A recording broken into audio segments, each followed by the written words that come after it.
في بداية عام جديدة أرجو من جميع أحبتي إخواني خواتي براءة الذمة على ما بذر مني من سلوك أو مفردة أو غلطت بحق أحد.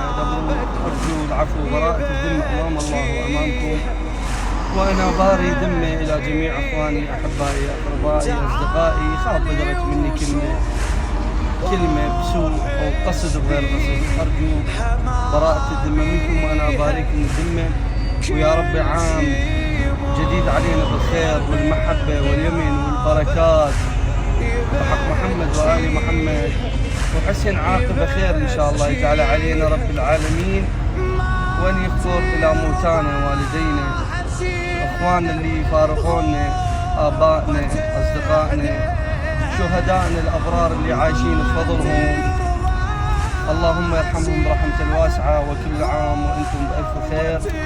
ونقول في هذا العام اللهم عجل لولية الفرج واجعلنا من أنصاره وأعوانه ومن المستشهدين بين يديه برحمتك يا أرحم الراحمين.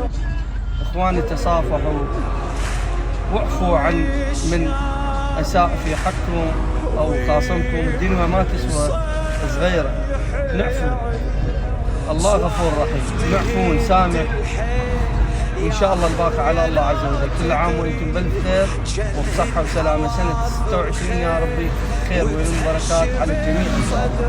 أخوكم وقادمكم أبو طيبة هشام الموالي، شكرا.